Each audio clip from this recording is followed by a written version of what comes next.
नमस्कार। उम्मीद करती हूँ आप सब लोग बहुत बहुत बहुत अच्छे होंगे, सेहतमंद होंगे, खुश होंगे। और आप सबका बहुत बहुत स्वागत है आपके अपने ही चैनल पर, हमारे इस परिवार में जो हम सब का है ये परिवार। और आपके स्नेह का, शुभकामनाओं का, आपकी बातों का मुझे बहुत इंतज़ार भी रहता है और उसके लिए मैं बहुत धन्यवाद करती हूँ। मेरे लिए बहुत मायने रखते हैं आप सब लोग, आपकी बातें। और मैं आप सबका बहुत बहुत धन्यवाद करती हूँ। आप अपना कीमती समय निकालते हैं, इंतज़ार करते हैं सुनने का, और कमेंट्स करते हैं, लाइक करते हैं, शेयर करते हैं। तो आगे भी आप इसी तरह से करते रहिए। खास तौर से मैं धन्यवाद करना चाहती हूँ आचार्य मिश्रा का, बलजीत सिंह, डॉक्टर प्रदीप सिंह धालीवाल, राजेश, सत्येंद्र सिंह भदूरिया, दीप्ति संगीर, समता बाघेल, पी के उपाध्याय, ममता रावत, SB, विजय कुमार, शशांक गुप्ता, दीपक चौबे, कमलेश श्रीवास्तव, सौमित्र दीक्षित, खिलेश वर्मा, कृष्ण गोपाल श्रीवास्तव जी का, समता बाघेल का, तौहीद खान, विनीत मेहरा, गीता दुबे, मीनाक्षी राणा, आदित्य कुनियाली, पुष्कर काफले, SP सिंह, मोहम्मद शहनवाज, आदित्य कुनियाल, मनीष देवगन या देवंगन, कुलदीप, इंद्रजीत परदेशी, हर्षा पठारे, जॉय पटेल, इशिका यूट्यूब, जगविंदर सिंह और राकेश जी का, जिन्होंने मुझे टेलीग्राम पे बात करी थी। आपको भी बहुत बहुत धन्यवाद।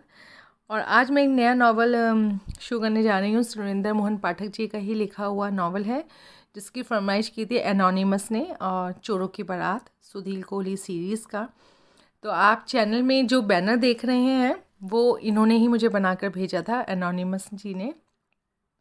साथ में कभी कभी वो कुछ थंबनेल भी बनाकर मुझे दे देते हैं, तो उनका बहुत बहुत शुक्रिया। और बहुत समय से उन्होंने बोला हुआ था, ये नावल सुनने की फरमाइश की थी, चोरों की बारात। पर मैं भी एक 1 बाय 1 ही ले सकती हूँ, और उसमें भी बहुत बार लेट भी हो जाता है, तो इसलिए थोड़ा डिले हो जाता है।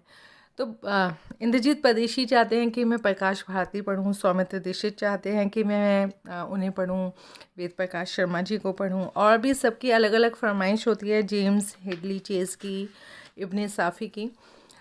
देखिए, मुझे सब पढ़ना है, मुझे, क्योंकि सब राइटर का एक अपना अपना तरीका होता है लिखने का, और वो बहुत अच्छा ही लिखते हैं।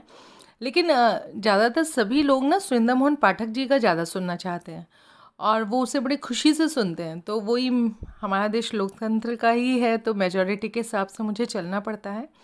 तो मैं ये वाला नावल पढ़ने के बाद, चोरों की बारात के बाद, अगर आप मुझे बताइएगा आप कौन सा सुनना चाहेंगे। वैसे मैं सुरेंद्र मोहन पाठक का दुबई गैंग, जो उनका नया नावल आया है, वो भी मैं स्टार्ट कर सकती हूँ, या फिर प्रकाश भारती जी का नावल, या वेद प्रकाश शर्मा जी का। आप कौन सा सुनना चाहते हैं, उसमें से मुझे जिसका ज़्यादा कमेंट आएगा मैं वही वाला शो करूँगी इसके बाद, है ना।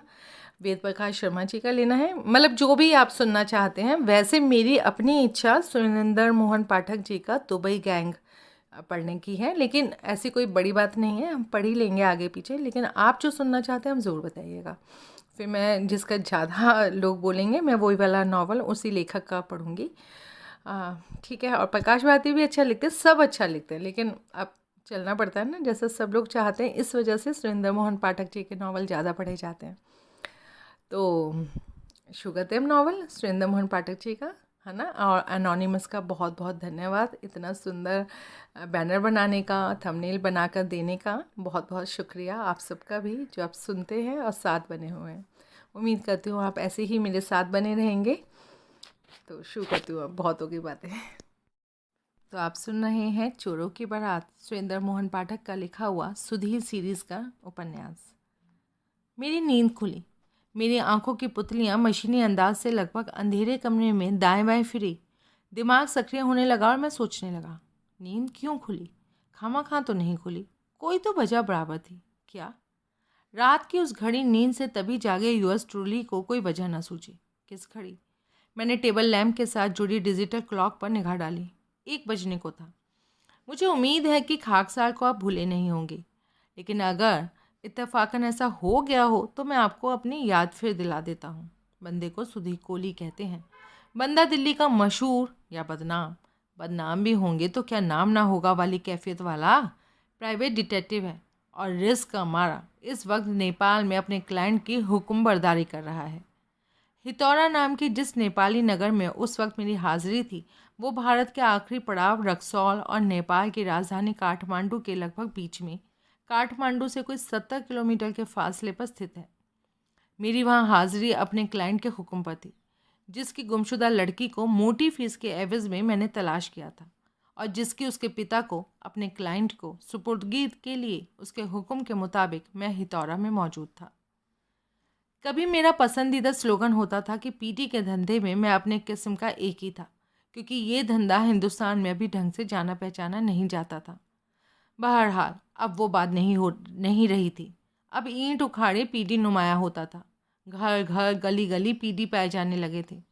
नतीजतन कंपटीशन इतना हो गया था कि रिस्क की खातिर मुझे मौजूदा केस कबूल करना पड़ रहा था, जो मुझे अपने शहर से नहीं बल्कि अपने मुल्क से भी दर दर भटका रहा था। मैं उठकर बैठा। बेड से किनारा करने के इरादे से मैंने पाँव नीचे लटकाए तो वो फर्श पर जाकर ना टिके, कहीं टिके तो बराबर, लेकिन फर्श तक पहुंचने से पहले ही टिके।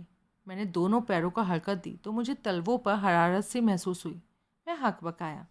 मेरे पैर किसी के जिस्म पर टिके थे। कोई मेरे बेड के करीब फर्श पर लुढ़का पड़ा था और उसका बेहिस जिस्म उस घड़ी मेरे पैरों के नीचे था। मैंने पैरों पर दबाव डालकर उसे हिलाने डुलाने की कोशिश की। कोई हरकत नुमाया ना हुई। कोई बेहोश पड़ा था या लाश में तब्दील हो चुका था। दूसरे ख्याल ने मुझे और हकबका दिया। बेहोश था या बेजान?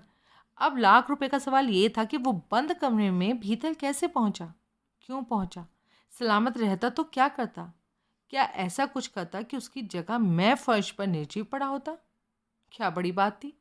जब वो मेरी जानकारी में आए बिना भीतर दाखिल पा सकता था तो भीतर कोई भी करतब कर सकता था। मैंने हाथ बढ़ाकर साइड टेबल पर पड़े लैम्प का स्विच ऑन किया तो कमरा कदरन रोशन हुआ और मुझे उस शख्स की सूरत दिखाई दी।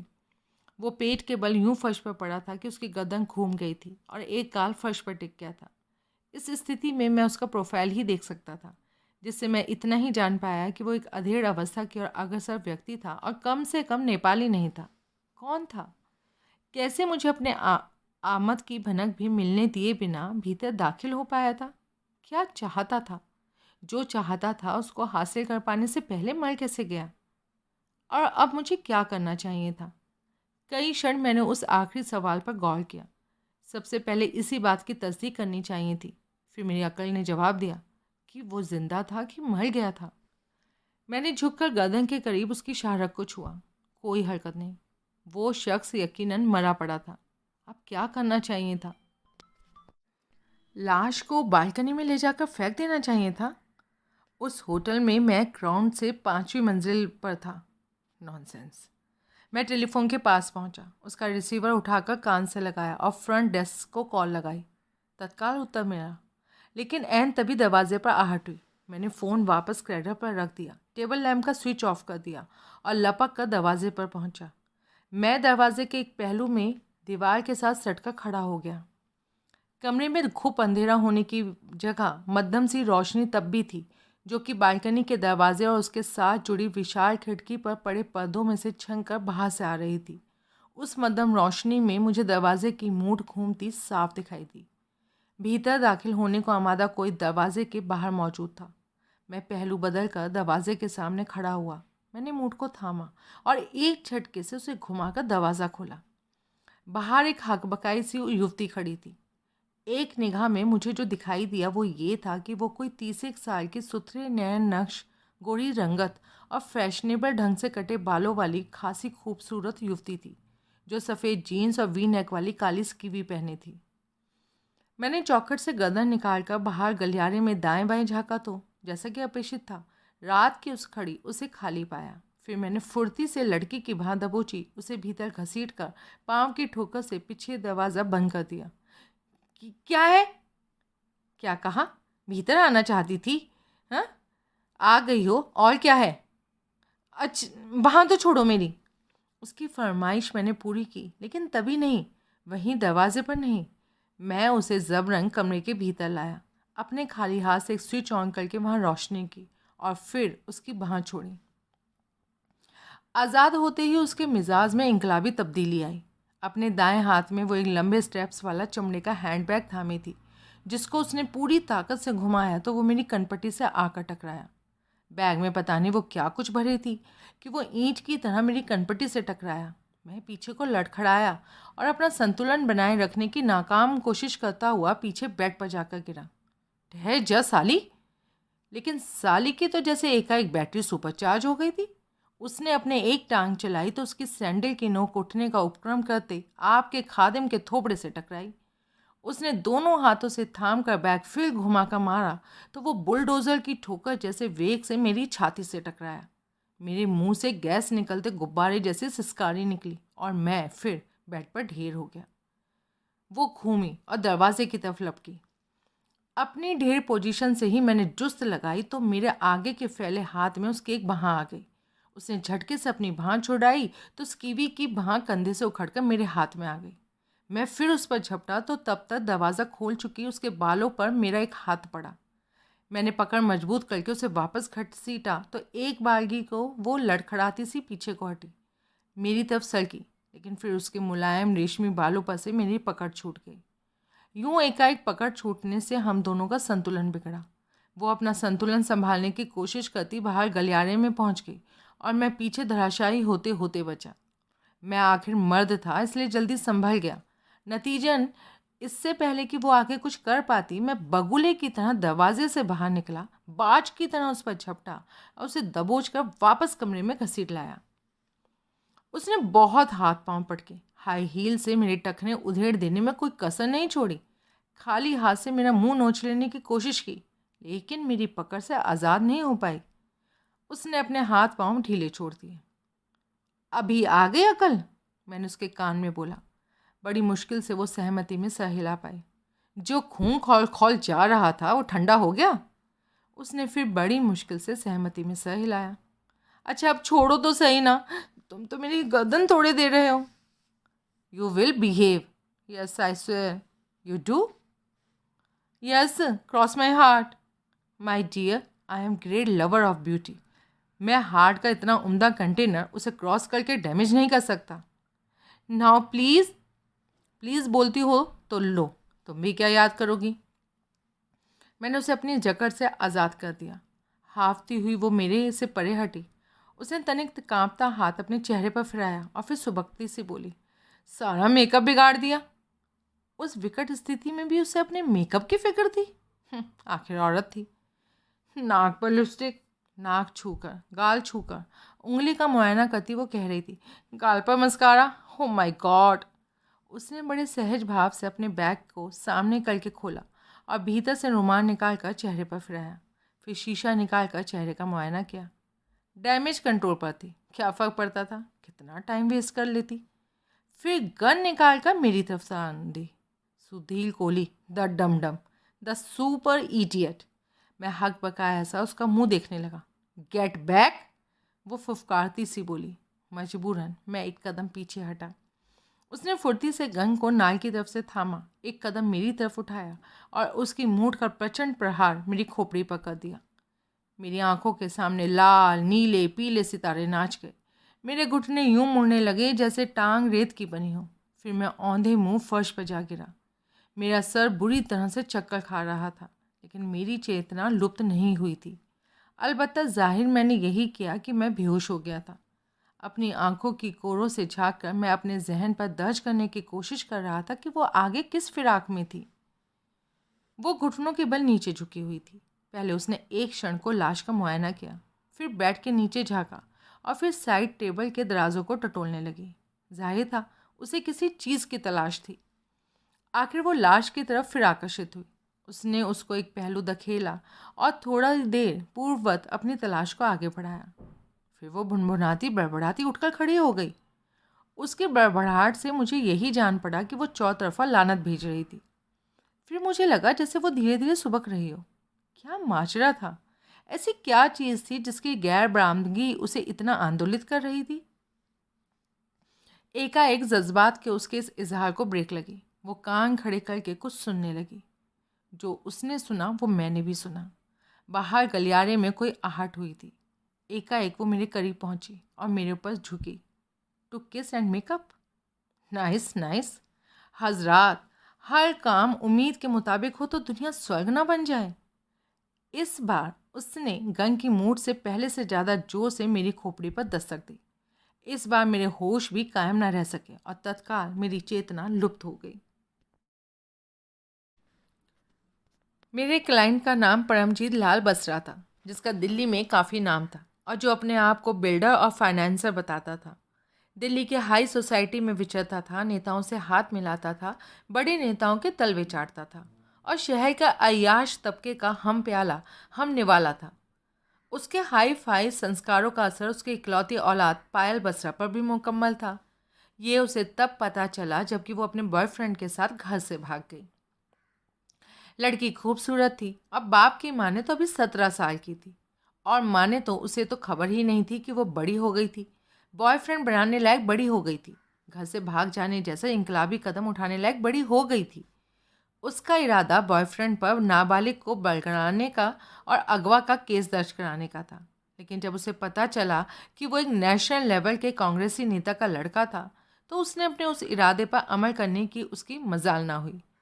उसने लड़की की तलाश के सिलसिले में भी कोई मजबूत कदम उठाने का फैसला किया और वो कदम उसे योर्स ट्रूली के दायरे पर ले आया, जो कि आप जानते ही हैं, नेहरू प्लेस में है और यूनिवर्सल इन्वेस्टिगेशंस के नाम से जाना जाता है। वो धक्के खाने वाला केस था जो मैं उस दिन धंधे में मसरूफ दिन देख रहा होता तो कभी कबूल ना करता। मैं ये तो नहीं कहता कि मैंने पहले कभी ऐसा केस लिया नहीं था जो मुझे दिल्ली से बाहर ले जाता, लेकिन मेरी फर्स्ट प्रेफरेंस लोकल केस ही होता था। जमा उस केस में मुंहमांगी फीस और उससे भी बड़े बोनस का करार था। इसलिए अपनी बेरोजगारी के मौजूदा हालात के ज़ेरे साया मैंने वो केस कबूल कर लिया था। एडवांस के तौर पर एक मोटी रकम पर काबिज हो चुकने के बाद मैंने अपनी तफ्तीश का सिलसिला शुरू किया और एक हफ्ते की मुतवातर पूछताछ और भटकन के बाद ये जानकारी निकालने में कामयाब हुआ कि लड़की थाईलैंड में थी। मैं बैंकॉक पहुंचा और वहाँ 3 दिन की पूछताछ के बाद पता लगा कि वो फुकेट में थी। वहाँ पहुँचा तो वहाँ के एक होटल में मैंने उसे अकेली पाया। बड़ी मुश्किल से मैं उसे अपने कॉन्फिडेंस में ले पाया तो उसने बताया कि जो रुपया पैसा उन लोगों के पल्ले था वो लगभग चुक गया था और बॉयफ्रेंड रोकड़े का इंतज़ाम करने वापस बैंकॉक गया था। अकेला क्यों? जवाब मिला कि वो कहता था कि अकेला वो उस काम को बेहतर अंजाम दे सकता था।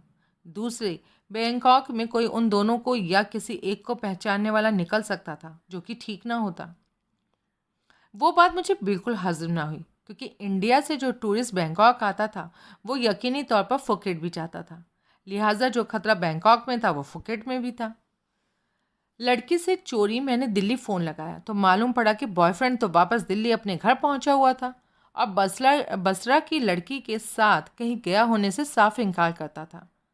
मैंने क्लाइंट को फ़ोन किया और सूरत अहवाल से वाकिफ़ कराया और ये भी बताया कि होटल का लगभग 8,000 का बिल बकाया था, जो लड़के के दिल्ली पहुंच गया होने की वजह से अब लड़की ने अदा करना था और गैर अदायगी की सूरत में जेल में मुकाम पाना था। क्लाइंट ने वो रकम फ़ौरन ट्रांसफ़र कर देने का और मेरी फ़ीस की अगली किस्त भी मुझे देने का इंतज़ाम किया और साथ में एक नई कहानी मुझे परोसी जिसने समापन पर पहुंचे मेरे उस केस को एक नए रास्ते पर धकेल दिया। क्लाइंट परमजीत लाल बसरा ने मुझे बताया कि एक बड़े हाउसिंग कॉम्प्लेक्स में एक बड़ा घोटाला सामने आया था जिसमें एक मंत्री लिप्त था और जिससे सीबीआई की पूछताछ के दौरान खुद उसका नाम इस कदर शिद्दत से उभरा था कि उसका यानी कि मेरे क्लाइंट का गिरफ्तार हो जाना लाजमी हो गया था। बकौल उसके खुद वो ही दिल्ली से किनारा कर रहा था। इसे लड़की को दिल्ली लौट के लाने का कोई मतलब नहीं था। उसका इरादा स्थायी रूप से फरार होने का और इंग्लैंड या स्विट्ज़रलैंड या जर्मनी में पनाह पाने का था। अपना तकरीबन रुपया पैसा वो स्विट्ज़रलैंड के अपने खुफिया नंबर्ड अकाउंट में ट्रांसफ़र कर भी चुका था। उन हालात में अगर वो अपनी बेटी को पिक करने के लिए थाईलैंड का रुख करता तो यकीनन एयरपोर्ट पर ही धर लिया जाता। उसने बताया कि उसका मिशन खुफिया तरीके से नेपाल पहुंचने का था, जहां से आगे वो कहीं भी जा सकता था। लिहाजा मुझे लड़की को भारत वापस लाने की जगह नेपाल ले जाने का हुक्म हुआ। लड़की के साथ मैं काठमांडू पहुंचा तो वहां मुझे नया हुक्म मिला कि मैं उसे लेकर हितौरा पहुंचूं, जहां कि मुझे उसका अगला निर्देश प्राप्त होगा। 2 दिन से मैं अगले निर्देश के इंतज़ार में हितौरा के उस होटल में था जिसमें रात के 1 बजे एक अनजान युवती मेरा बाजा बजाकर चली गई थी और एक लाश मेरे गले पड़ी हुई थी, जो मुझे लग रहा था कि बिल्कुल ही अनजानी नहीं थी।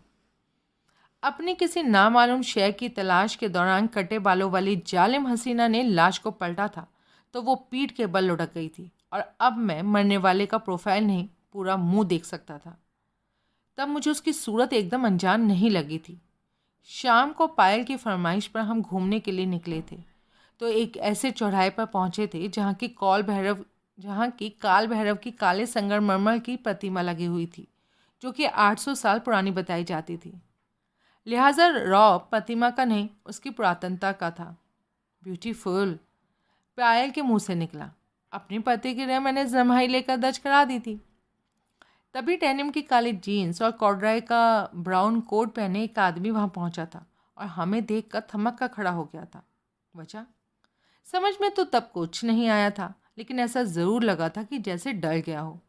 उसके कब्जे में ब्राउन पैकिंग पेपर में लिपटा एक पैकेट था जो नायलॉन की डोरी से बंधा हुआ था और जिसे वो मजबूती से थामे था।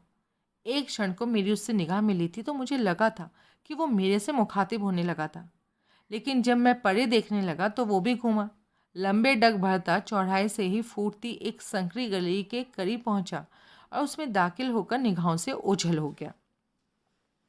मैं पायल के साथ होटल वापस लौट आया। मेरे जहन के किसी कोने में ये ख्याल रह रहकर दस्तक दे रहा था कि उस शख्स को मैं किसी और वजह से भी जानता था, लेकिन भरपूर कोशिश के बावजूद मुझे कुछ याद नहीं आया। अब वो ही शख्स होटल के मेरे कमरे में मेरे सामने मरा पड़ा था। होश आने पर आंखें खोलते ही मुझे कमरे में हलचल का एहसास हुआ था। फिर सबसे पहले मुझे पायल दिखाई दी थी, जो परे दीवार के साथ लगी एक कुर्सी पर बैठी हुई थी। उसके शिशु तुल्य सुंदर चेहरे पर चिंता के भाव थे और निगाह मुझ पर केंद्रित थी। मैंने आंखें खोलकर दाएं बाएं झाँका। पुलिस। कमरे में कुछ वर्दीधारी और कुछ सादे कपड़ों में लोग मौजूद थे। एक आदमी मेरे पर झुका हुआ था। उसके गले में लटका स्टेथोस्कोप जाहिर कर रहा था कि वो डॉक्टर था। अब अभी भी बेहोश होने का पाखंड करना बेकार था। मैंने गले से मद्दम सी करहा निकाली। होश में आ रहा है? मेरे पर झुका व्यक्ति बोला। गुड। कोई और उदासीन भाव से बोला। मैंने कदरन तीखी करहा भरी, जो इस बार परे बैठी पायल के कानों तक भी पहुंची। वो उछल कर कुर्सी से उठी और लपक कर मेरे करीब पहुंची। उसने मेरा एक हाथ थाम कर आश्वासनपूर्ण ढंग से दबाया, अपनी छाती के साथ भींचा और आंखों में दिल रख कर मेरी तरफ देखा। No, none of that. मैंने अपना हाथ जबरन वापस खींच लिया और उठकर बैठ गया। 2 जनों ने 2 तरफ से मेरी बाँह थामी और मुझे एक कुर्सी पर ढेर कर दिया। कैसा फील कर रहे हो? डॉक्टर ने पूछा। Great, on top of the world, मैं बोला। एक पुलिसिया जो कि इंस्पेक्टर था करीब पहुंचा। मजाक मत करो। पायल मेरी कुर्सी के पीछे आ खड़ी हुई और मेरे कंधे सहलाने लगी। धमकाने के बोलने का नहीं है, पायल रौब से बोली। इंस्पेक्टर के चेहरे पर हैरानी के भाव आए। वो अपलक पायल को देखने लगा। मैंने पायल के हाथ अपने कंधों पर से झटक दिए और उसे खामोश रहने का इशारा किया। ये बड़ी वारदात है, बयान लेना ज़रूरी है, इंस्पेक्टर बोला। मेरा? किस लिए? मैंने खामखा सवाल किया। और किसका? ये रूम आपका है, लाश के साथ आप पाए गए हैं, पर मैंने कत्ल नहीं किया।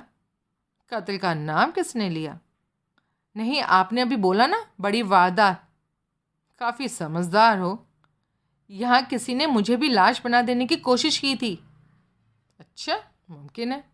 ये मैंने लाश की तरफ निगाह डाली। यहीं रहेगा? नहीं, इसे तो हटा दिया जाएगा, एम्बुलेंस बस पहुंचती ही होगी। कौन है ये? क्या शिनाख्त ज़रूरी है? आप शिनाख्त का अहम ज़रिया हैं, जवाब दीजिए। मुझे नहीं मालूम। इंस्पेक्टर ने अपलक मुझे देखा। मैं विचलित नहीं हुआ। फिर उल्टे मैंने सवाल किया, कैसे मरा? आपको नहीं मालूम? पूर्ववत मुझे देखता इंस्पेक्टर बोला। नहीं, अगर मालूम होता तो पूछता। जानने की कोशिश भी नहीं की, नौबत ही नहीं आई। आती तो जानने की कोशिश करते। हाँ बिल्कुल, क्यों करते? यूं ही, क्यूरोसिटी। और कोई वजह? नहीं, वैसे आप तो जान ही चुके होंगे। क्या? यही कि ये कैसे मरा, किसने मारा? एक निगाह में दिखाई दे जाने वाले किसी तरीके से तो नहीं मरा। मतलब? शूट नहीं किया गया, स्टैब नहीं किया गया, दम नहीं घोटा गया। तो तो कैसे मरा? हार्ट अटैक आ गया? वेल, हो सकता है। चोरों की तरह यहाँ हार्ट अटैक से मरने के लिए घुसा? मालूम पड़ जाएगा क्या करने के लिए घुसा।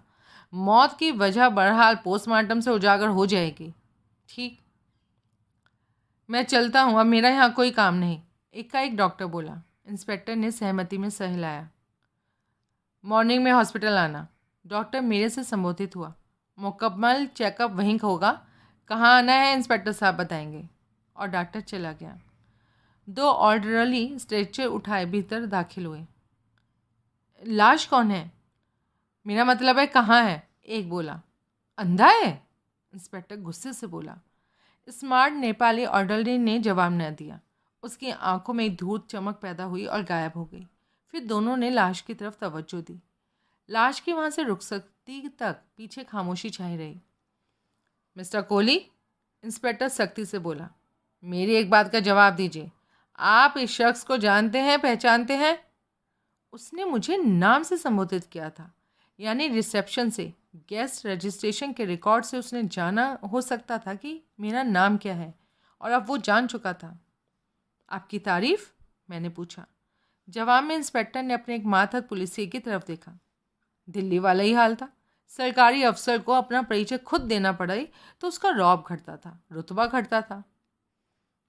इंस्पेक्टर तारानाथ विसुराल, मातहत सिपाही तत्पर स्वर में बोला। मैंने सहमति में सर हिलाया। कोई और सवाल? मेरा सर इनकार में हिला। आपका नाम सुधीर कोहली है, पासपोर्ट पर दर्ज है। Passport? What do you mean passport? Indian को नेपाल आने के लिए पासपोर्ट की जरूरत नहीं होती। इंडिया से आए तो ना, आप तो बैंकॉक से आए हैं। पासपोर्ट के बिना यहाँ के लिए बैंकॉक से आपकी रवानगी नहीं हो सकती थी। तो मेरा पासपोर्ट आपके पास है? हाँ। क्यों? ये तो ज़ाती है। तफ्तीश है। तफ्तीश के लिए ज़रूरी और उपलब्ध डॉक्यूमेंट्स को कब्जे में लेना पड़ता है। इसलिए आपने मेरा पासपोर्ट निकाल लिया? निकाल नहीं लिया मिस्टर, राइटिंग टेबल के दराज में पड़ा था, उठा लिया मुआयने के लिए। लौटा देंगे? एक मामूली सी बात को लंबा मत घसीटिए, वरना क्या? आपको बतौर मर्डर सस्पेक्ट हिरासत में लिया जाएगा और स्टेशन हाउस में ले जाएंगे। यहाँ जो सवाल शराफत से, सभ्यता से पूछे जा रहे हैं ना, वहाँ जबरन उगलवाए जाएंगे। मैं यहाँ बेहोश पड़ा था मेरी खोपड़ी पर। खुद पर ऐसा वार कर लेना कोई बड़ी बात नहीं। एलिबाई गढ़ने के लिए लोग इससे कहीं ज़्यादा बड़े बड़े और विचित्र काम कर लेते हैं। क्या कमाल है। Now choice is yours. आप यहाँ जवाब देना चाहते हैं या क्या जानना चाहते हैं आप बिना हुज्जत किए, विदाउट एक्टिंग स्मार्ट, हर बात का सीधा सच्चा जवाब देंगे।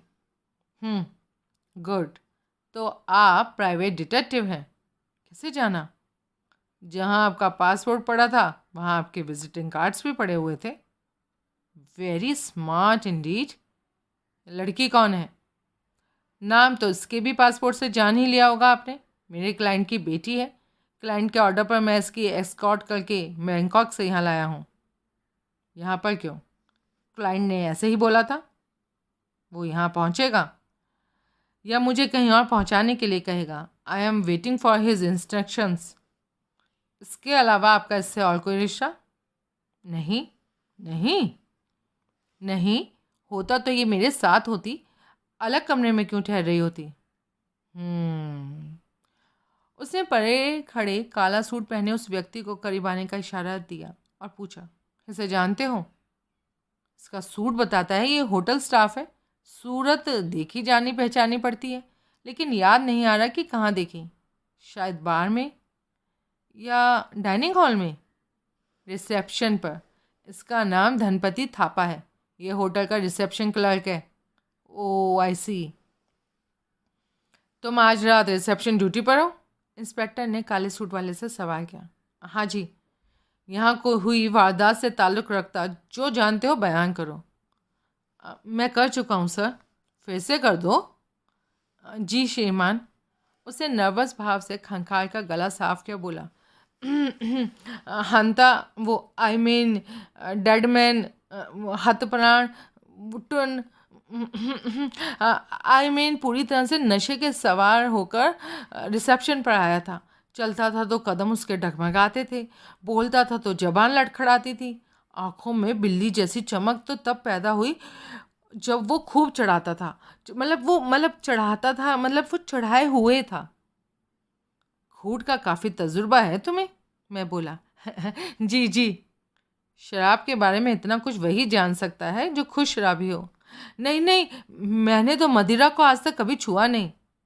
फिर तुम्हें क्या पता कि उसने खूब चढ़ाई हुई थी या कम खूब चढ़ाई हुई थी या कम चढ़ाई हुई थी? धनपति थापा ने आहत भाव से मेरी तरफ देखा, फिर इंस्पेक्टर की तरफ देखा। मिस्टर कोहली, आपके कुछ कहने से पहले मैंने उसकी बात काटी। मिस्टर कोहली कुछ कहना चाहते हैं। क्या कहना चाहते हैं? इसका, मैंने पायल की तरफ संकेत किया। यहाँ क्या काम है? ये यहाँ क्यों रात खोटी कर रही है? इसे इसके कमरे में भेजिए। अभी थोड़ी देर ये यहीं रहेगी, लेकिन खामोश हो जाइए और थापा को बोलने दीजिए। हाँ तो सर, वो हतप्राण लॉबी में पहुंचा था, फिर मेरे रिसेप्शन स्टेशन पर आया था। जैसा कि मैंने आपको पहले बताया कि नशे में धुत मेरे को ऐसा लगा था कि वो नशे में धुत था। अब हो सकता है उसकी किसी और वजह से तबीयत खराब हो। उसके हाव भाव ना असल में ऐसे लग रहे थे जैसे नशेबाजी के हों। लेकिन मैं आगे आगे हाँ तो रिसेप्शन पर आकर बोला कि वो मिस्टर सुधीर कोहली का फ्रेंड था। मिस्टर कोहली को उसके आगमन की खबर थी, बल्कि मिस्टर कोहली उसका इंतज़ार कर रहे थे, क्योंकि रात उसने मिस्टर कोहली के रूम में मिस्टर कोहली के साथ गुजारनी थी। बोला वो मैं तो काफ़ी लेट हो गया था, शायद उसका इंतज़ार कर कर मिस्टर कोहली सो चुके होंगे, और अगर उसके आगमन की खबर करने के लिए कोहली को जगाया गया तो वो खफा होंगे। इस तमाम भूमिका क्या मकसद क्या था? रूम की एक्स्ट्रा की चाहता था सर वो। तो तुमने दे दी? जी हाँ, मुझे तो सच बोलता लगा था, ऊपर से खुद उसे आराम की सच ज़रूरत जान पड़ती थी इसलिए। शुक्राना कबूल करके तुमने चाबी दे दी? मैं व्यंगपूर्ण स्वर में बोला। सर वो, उसके स्वर में आक्रोश का पुट आया। ये टूरिस्ट टाउन है, सारा नेपाल टूरिस्ट कंट्री है। यहाँ होटल स्टाफ को टिप देने का चलन आम है, उस पर कोई पाबंदी नहीं। टिप दी या टिप्पा दिया? जी। How much he tipped you? वो हाउ मच? उसने मुझे पंजा दिखाया। 50 या 500? 500। He was a general person sir. मैं उसकी दयालुता से बहुत प्रभावित हुआ। दयालुता से या दुकानदारी से? टिप दी या रिश्वत थमाई? सर मैंने आपके फ्रेंड की आउट ऑफ वे जाकर सहायता की थी। आपको तो ऐसी भाषा नहीं बोलनी चाहिए। हाँ नहीं बोलेंगे, हर इंस्पेक्टर निर्णायक भाव से बोला। तो तुमने हतप्राण को इस कमरे की डुप्लीकेट दी थी ताकि वो सोए पड़े मिस्टर कोहली को बिना जगाए, बिना डिस्टर्ब के यहाँ दाखिल हो पाता और रात गुजार पाता? जी हाँ। मिस्टर कोहली के अपने कमरे में लौटने के कितनी देर बाद वो यहाँ आया था? कोई घंटे भर बाद। तुम्हें क्या पता कि तब मिस्टर कोहली सो चुके थे? जी वो मेरा अंदाज़ा था, और दूसरे हतप्राण ने मुझे ऐसा बोला था। नॉनसेंस, मैं बोला।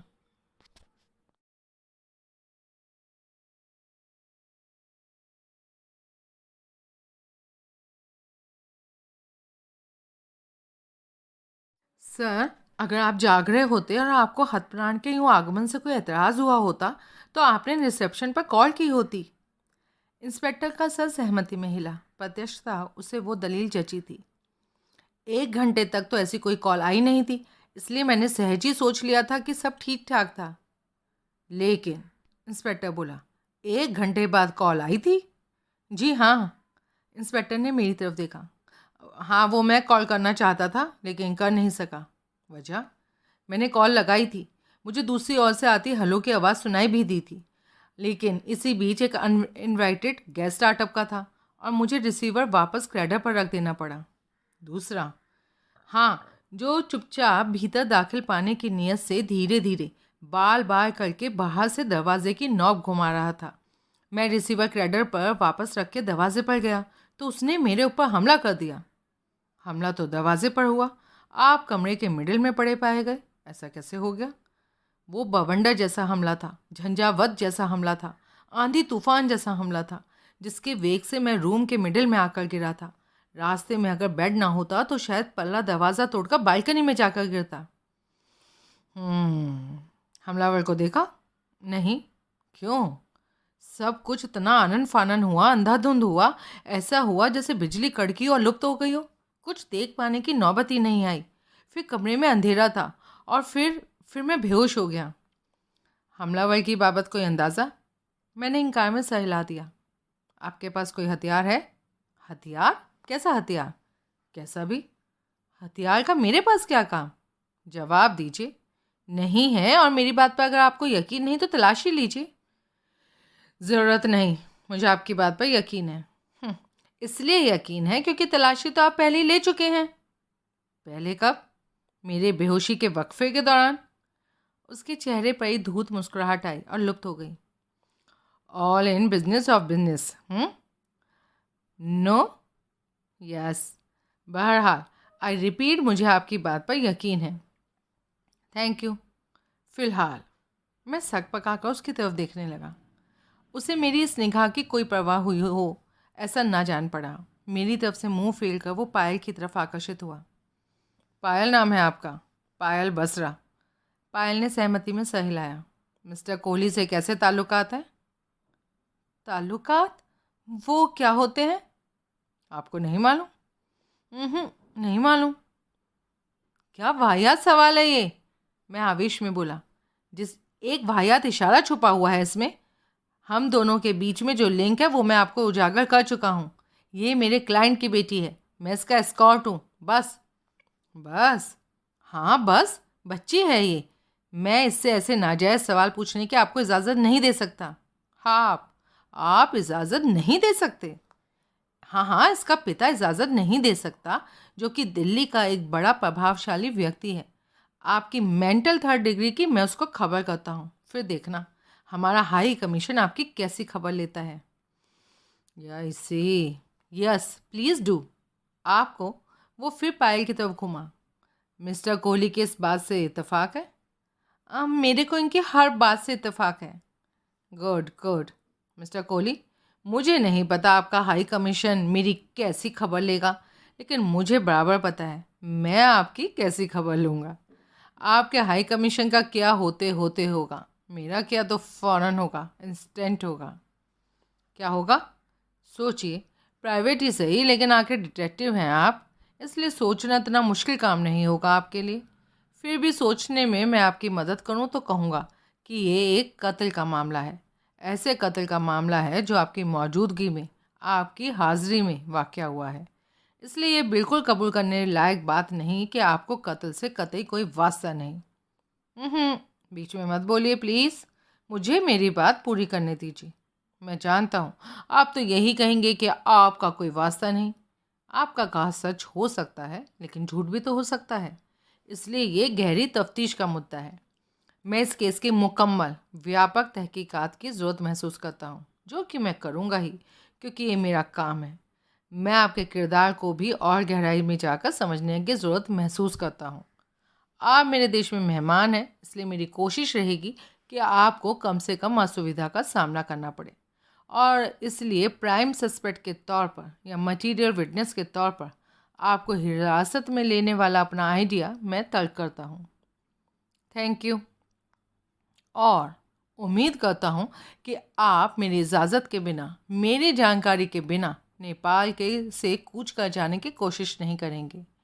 आपका पासपोर्ट मैं अपने साथ रख रहा हूँ, जो कि मेरी तफ्तीश ख़त्म हो जाने के बाद मैं आपको लौटा दिया जाएगा। मैं हंसा। मैं जानता हूँ आप क्यों हंस रहे हैं। नेपाल से इंडिया लौटने के लिए आपको पासपोर्ट की ज़रूरत नहीं।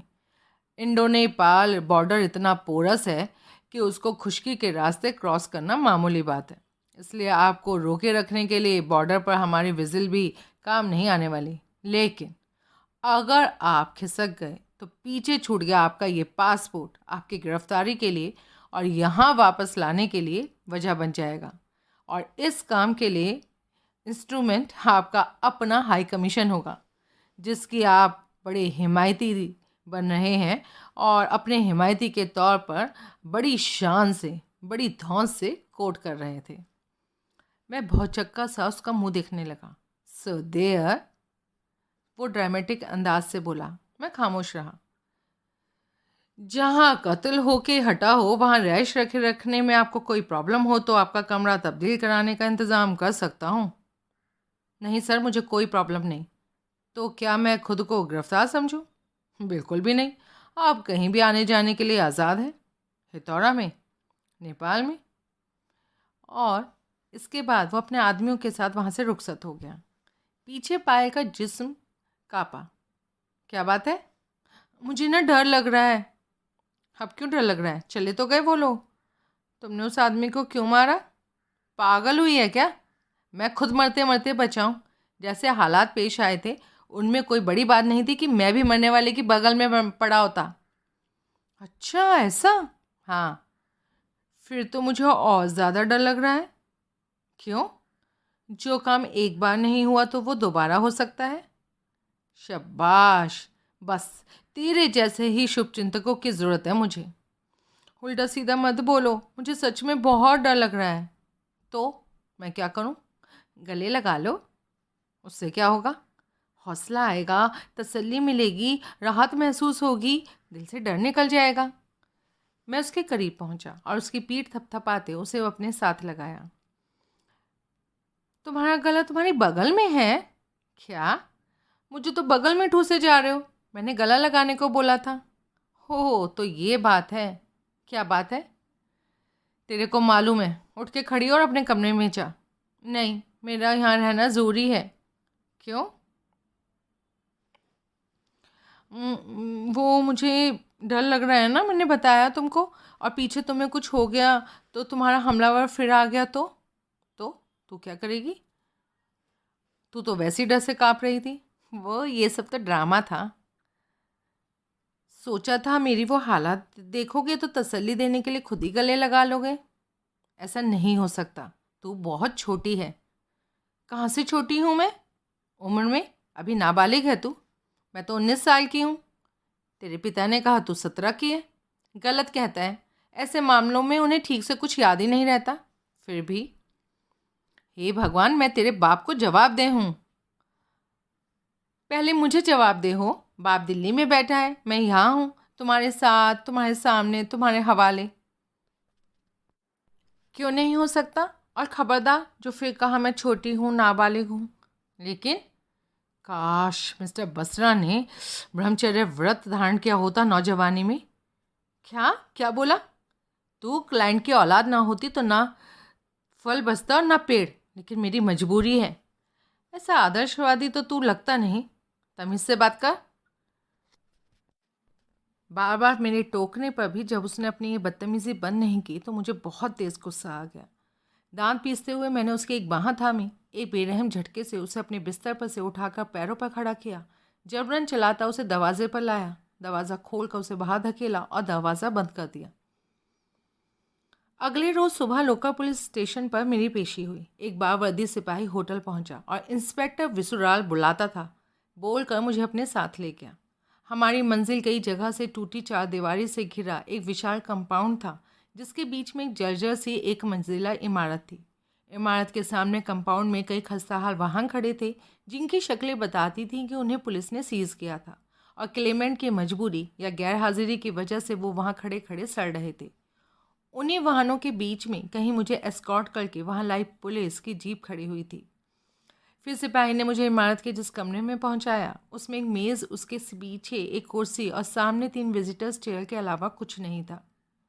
मेज़ के पीछे इंस्पेक्टर तारानाथ विसुराल विराजमान था। मैंने मशीनी अंदाज से उसका अभिवादन किया। विराजो, इंस्पेक्टर बोला। खामोशी से मैं उसके सामने विजिटर्स चेयर पर ढेर हुआ। रात खैरियत से बीती? हाँ। कोई, जैसा कि आपने बोला था, अनइनवाइटेड गेस्ट फिर तो नहीं आन टपका था? जी नहीं। गुड। तो मैंने कमरे में सरसरी निगाहें दौड़ाई। ये आपका मुकाम है? नहीं, मेरी पोस्टिंग काठमांडू में है। हितौरा में इत्तेफाक से हूँ। काठमांडू का इंस्पेक्टर हितौरा तक फंक्शन करता है? खास मामलों में, फॉरेन टूरिस्ट में डील करने जैसे मामलों में। पुलिस इंस्पेक्टर की जो नॉर्मल ड्यूटीज़ होती हैं उनके अलावा ये मेरा अतिरिक्त काम है। नेपाल में पुलिस का तंत्रजाल ऐसे ही चलता है। आई सी। मुझे कैसे तलब किया? कॉफ़ी चाय कुछ पियोगे? नहीं, मैं होटल से ब्रेकफास्ट करके आया हूँ। ठीक किया। अगर तुम हाँ बोलते तो मुझे इंतज़ाम करने में दिक्कत होती। मैंने सक पकाकर उसकी तरफ देखा। ऐसे ही चलता है इधर, कोई काम आसानी से नहीं होता यहाँ। मेरे को तो बड़ी आसानी से यहाँ तलब कर लिया। आसानी से कहाँ मिस्टर, सिपाही भेजा, फ़ोन करता तो पता नहीं आप कैसा मिजाज दिखाते। आने से इनकार करने की मेरी हिम्मत नहीं होती। अब क्या पता चलता है। वेल, कैसे याद किया? कल तुम्हें बड़ी इस बात को जानने की उत्सुकता थी कि हथप्राण कैसे मरा। सोचा बता दें तुम्हें। ओह, पोस्टमार्टम का हो गया? पोस्टमार्टम आज सुबह 8 बजे हुआ ना? क्या जाना? जहर से मरा। जी, पेट में जहर के अवशेष पाए गए। जहर खाकर मेरे से मिलने आया? खुद ना खाया तो जाहिर है किसी ने खिलाया। पेट में जहर से साथ डिनर के अवशेष भी पाए गए थे। लगता है किसी के साथ डिनर में शरीक था, जबकि धोखे से खाने के साथ या पीने के साथ उसे जहर खिला दिया गया था। वही ना मर गया, ये रास्ते में ना मर गया। जहर की किस्म की मोटे तौर पर शिनाख्त हुई है। वो कीटनाशक जहर था जिसके स्प्रे का इस्तेमाल कीड़े मकोड़े, मक्खी, मच्छर इन्हें मारने के लिए किया जाता है।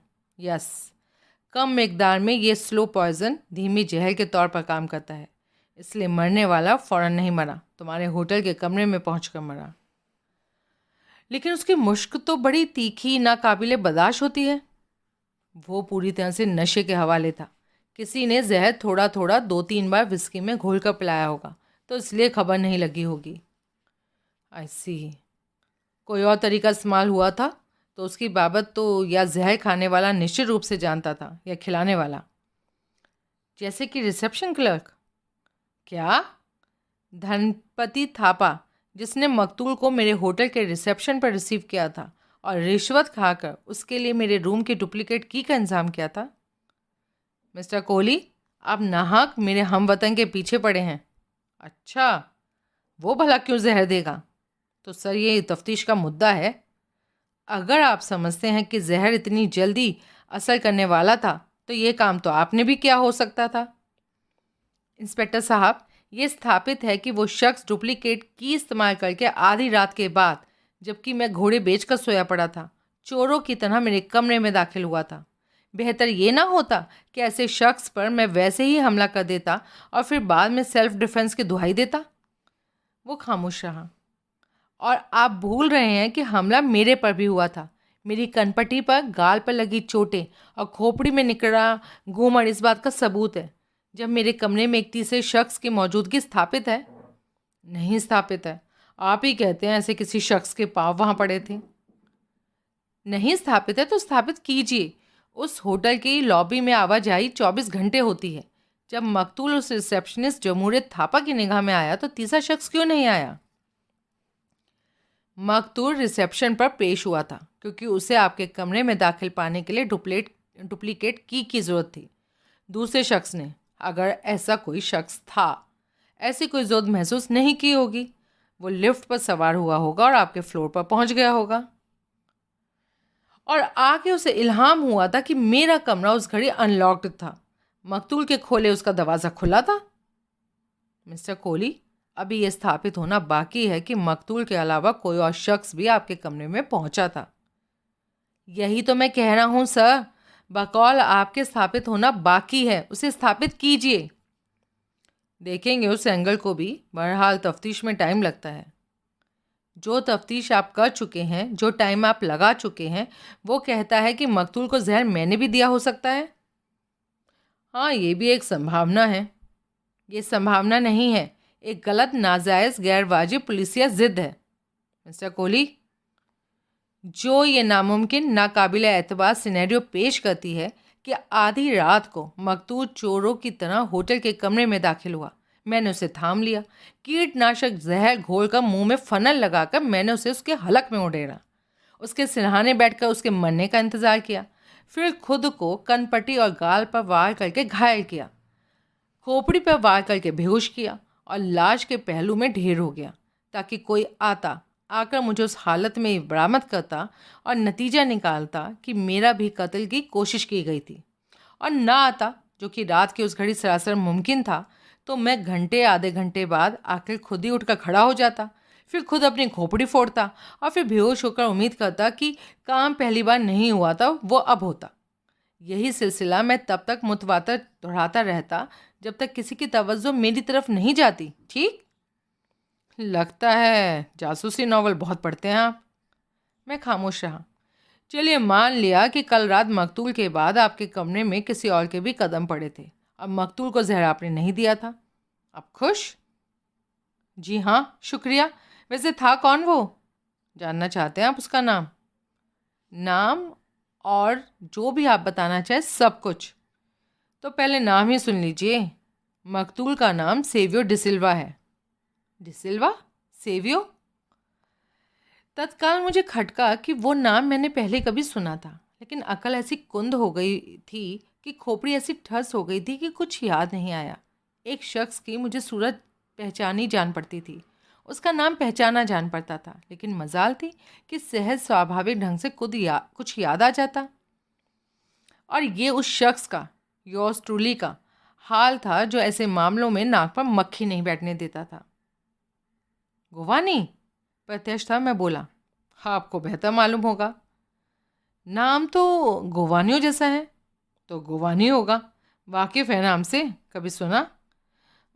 कह नहीं सकता, लेकिन भूलेगा कभी नहीं। क्यों? कुल जहां की जगह छोड़कर जो शख्स मेरे कमरे में आकर मरा, जिसकी वजह से परदेश में मैं पुलिस की हाजिरी भर रहा हूँ, उसे कैसे भूल जाऊंगा भला मैं? वो कुछ क्षण उंगलियों से मेज ठटठकाता रहा। फिर उसने मेज का दराज खोलकर उसमें से दोहरा किया हुआ एक लिफाफा बरामद किया। उसने लिफाफे को सीधा किया और उसका खुले मुंह की तरफ से मेज पर उल्टा। एक गोली मेज पर आकर गिरी। गन की, शायद 32 कैलिबर की चमचमाती हुई गोली। चांदी की है, इंस्पेक्टर बोला, जो कि हैरानी की बात है, एकदम नहीं है। यानी कि कभी इस्तेमाल नहीं हुई, कभी चलाई नहीं गई, हथप्राण की जेब से बरामद हुई है। क्या अहमियत है इसकी? अच्छा सवाल है, लेकिन जवाब नहीं है मेरे पास। शायद आपके पास हो। मेरे पास? मेरे पास कैसे होगा? आप जासूस हैं। जिस चीज़ के वजूद से मैं वाकिफ़ नहीं, उसमें मेरी जासूसी क्या करेगी? हाँ, ये बात भी ठीक है। आपने मेरे से कुछ और पूछना है? फ़िलहाल तो नहीं। मुझे और कुछ बताना है? नहीं। चांदी की बुलेट जैसा कोई और अजूबा पेश करना चाहते हैं? नहीं। तो मेरा पासपोर्ट वापस कीजिए और मुझे इजाज़त दीजिए। दूसरा काम हो सकता है, पासपोर्ट अभी नहीं मिल सकता। अजीब मुसीबत है। मुसीबत तो अजीब ही होती है, या यूं कहिए कि उसका अजीब होना ही मुसीबत होता है। इंस्पेक्टर साहब, आप बोलने के लिए बोल रहे हैं, कह कुछ नहीं रहे हैं? कह भी तो रहा हूँ। क्या कह रहे हैं आप? एक अदद लाश, थोड़ा कीटनाशक जहर और एक चांदी की बुलेट। इन तीनों चीज़ों को वापस जाकर आपस में मिक्स कीजिए, हिलाइए, घोटिए, चर्न कीजिए, और मक्खन की तरह सतह पर कुछ दिखाई दे तो उसकी शिनाख्त कीजिए, और शिनाख्त के साथ मेरे पास वापस लौटिए। आप तो मेरी ज़बान बोल रहे हैं। तो अच्छा, इस ज़बान पर मेरा कॉपीराइट है। जोक मारा है तो कोई बात नहीं, लेकिन जो काम मैंने बोला है वो आपने वापस जाकर करना है, और नतीजे के साथ मेरे पास वापस लौटना है। कोताही ना हो मिस्टर कोहली, हुई तो आपका अंजाम बुरा होगा। क्या होगा? बुरा? हवालात में वो आराम, वो सुविधाएं उपलब्ध नहीं होंगी जो आपको होटल के कमरे में उपलब्ध हैं। खेद है, नेपाल में जेलें इस अंडरस्टैंडिंग के साथ नहीं बनाई गई थी कि वो हमारे माननीय पर्यटकों के काम आएंगी। आप मुझे धमकी दे रहे हैं? धमकी है ये? अच्छा। 3rd डिग्री है? अच्छा। मेंटल टॉर्चर है? अच्छा। आप मेरे साथ ऐसे पेश नहीं आ सकते। कौन रोकेगा मुझे? मेरे से जवाब देते ना बना। मैंने बेचैनी से पहलू बदला। लगता है मुश्किल सवाल पूछ लिया मैंने आपसे। आप मुल्क के मेहमान हैं, इसलिए आपकी खातिर मैं इसे आसान सवाल में तब्दील करता हूँ। अब आप लॉकअप में जाना पसंद करेंगे या अपने होटल रूम में? होटल में। That's a wise decision, congratulations. लेकिन मेरा पासपोर्ट? मिल जाएगा। पुलिस हेडक्वार्टर में आकर मेरे से मिलिएगा, मिल जाएगा। Police headquarter? वो कहाँ है? काठमांडू में, संगल नाम के इलाके में, इसी नाम की रोड पे। किसी से भी पूछना, मालूम पड़ जाएगा। लेकिन मेरा वहाँ पर क्या काम? आप ही का काम है। आप ही का काम तो है पासपोर्ट वापस हासिल करना। लेकिन काठमांडू? मैंने बोला ना, मेरी ड्यूटी प्लेस काठमांडू है। हितौरा में मैं इत्तेफाक से हूँ। शायद तब आपका ध्यान कहीं और था। लेकिन जनाब, मेरे क्लाइंट की हिदायत के ज़ेरे साया मेरा हितौरे में बना रहना ज़रूरी है। तो बने रहिए। काठमांडू तक अप एंड डाउन कीजिए। कोई दूर तो नहीं काठमांडू यहाँ से, सिर्फ 68 किलोमीटर है। लेकिन इंस्पेक्टर साहब, आप विदा लीजिए, वरना हो सकता है कि आपकी विदा के बारे में मेरा इरादा बदल जाए। बहुत ही उखड़े हुए मूड से मैं वापस स्टेशन से बाहर निकला। मैं होटल वापस लौटा। ये मेरे उखड़े मूड का ही नतीजा था कि मैं सारा दिन सोता रहा। मैं अभी और भी सोता रहता, अगरचे कि 5 बजे मुझे पायल ने आकर जगाया ना होता। रूम सर्विस को ऑर्डर करके मैंने चाय वगैरह मंगाई और उसके साथ शेयर की। 8 बजे उसे डिनर के लिए कहीं बाहर ले जाने का वादा करके मैंने उसे अपने कमरे से रुखसत किया। 8 बजे हम सज धज कर होटल से निकले और बड़े ही सुहाने मौसम का आनंद उठाते वॉक करते 8:30 बजे के करीब एक भव्य रेस्टोरेंट में पहुंचे, जो कि रेस्टोरेंट्स की एक इंटरनेशनल चेन का हिस्सा था। वहाँ हम एक कोने के टेबल पर स्थापित हुए। मैंने अपने लिए विस्की का ऑर्डर किया तो पायल जिद करने लगी कि वो मेरे साथ चीयर्स बोलेगी, और अगर मैंने उसे रोका टोका तो बड़े विलायती अंदाज से उसने घोषणा की, she will create a scene there. बड़ी मुश्किल से मैं उसे वाइन के लिए तैयार कर सका। मैंने अपने लिए एक विस्की और उसके लिए एक शैबलिस वाइन का ऑर्डर किया। हमने चीयर्स बोला। तो हाँ, मूड ठीक नहीं है, मेरे दूसरे पैक के दौरान उसने घोषणा की। क्या? जब से होटल से निकले हैं तब से ठीक नहीं है। मैंने सोचा था ड्रिंक्स लोगे तो ठीक हो जाएगा, लेकिन अभी तक तो ठीक हुआ नहीं। हो जाएगा, दूसरा ही तो है अभी। मैंने सुना है दिमाग पर बोझ हो तो नशा नहीं होता। कमाल है, इतनी सी हो और कितना कुछ सुन चुकी हो। ठीक है ये बात। हाँ, है तो सही। तो क्यों विस्की बर्बाद करते हो? होटल लौट चलो, मैं ठीक करके दिखाती हूँ तुम्हारा मूड। क्या? फिर वहीं पहुँच गई? अभी कहाँ पहुँची हूँ, होटल चलोगे तो पहुँचूंगी ना। हम यहाँ डिनर करने आए हैं। नो प्रॉब्लम, फिर आ जाएंगी। ये जगह कौन सी हमारे होटल से मीलों दूर है, या डिनर होटल में कर लेंगे।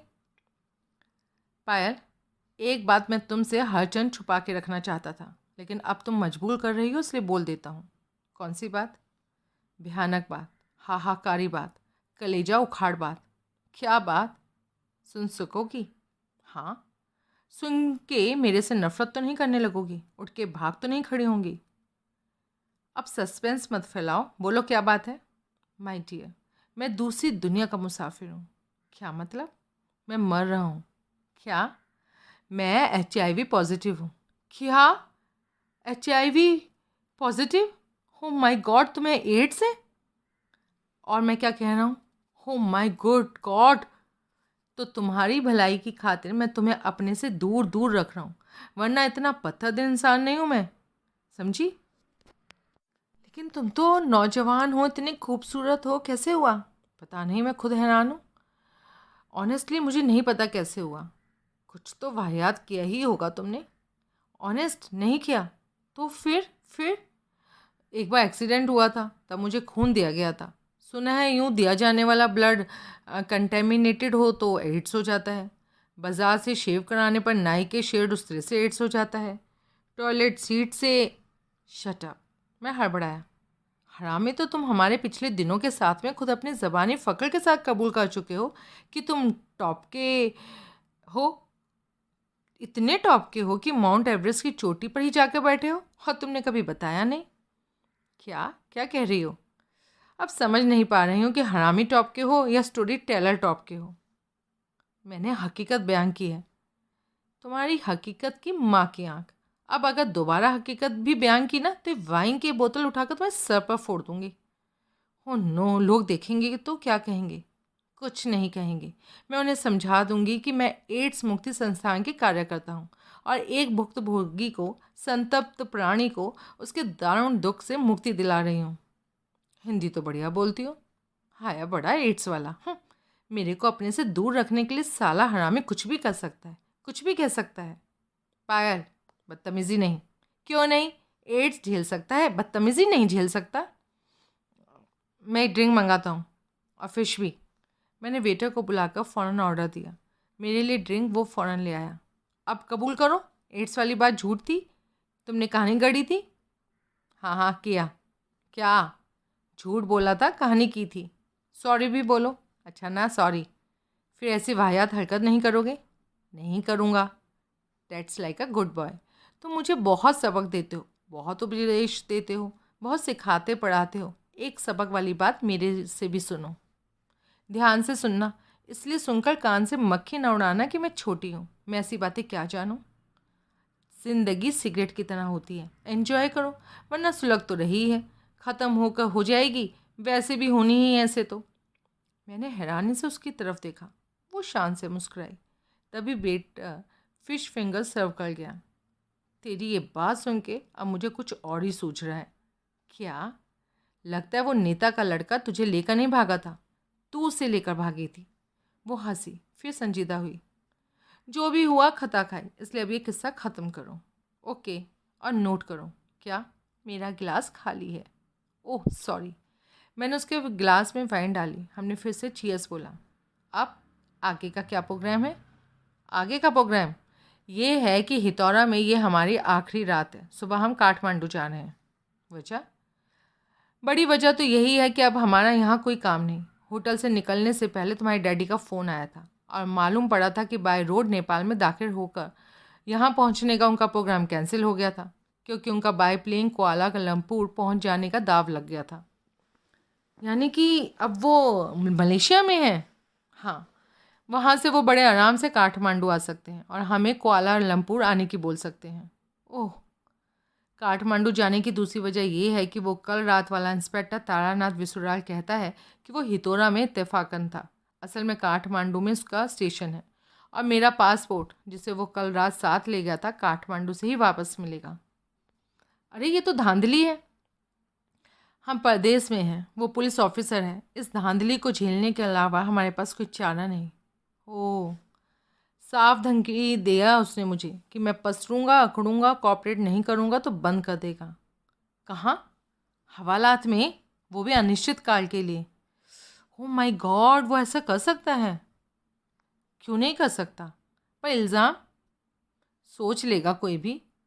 तो अभी सोच नहीं चुका? नहीं, मेरे कल रात वाले शख्स के, बाय द वे उसका नाम सेवियो डिसिल्वा है, बाद में उसका ख्याल डामाडोल है, क्योंकि उसे दिखाई दे रहा है कि मेरा कातिल होना तल की कसौटी पर खड़ा नहीं उतरता। इसलिए फ़िलहाल मैं आज़ाद हूँ। ओह, लेकिन मुझे यकीन है कि वो मेरी निगरानी करवा रहा होगा, ताकि मेरी कोई गलत बेजा हरकत उसकी पकड़ में आए तो वो मुझे थाम लेगा। क्या गलत हरकत? क्यों ऐसा सोचता होगा वो? उसे शक है कि मैं मकतूल को जानता हूँ। जानते हो? मेरी याददाश्त ने मुझे बहुत सताया, लेकिन मेरा जवाब यही है कि हाँ, जानता हूँ। जो जानता हूँ वो ना जानने जैसा है, लेकिन जानता हूँ। उस इंस्पेक्टर को बताओगे ये बात? नहीं, अभी।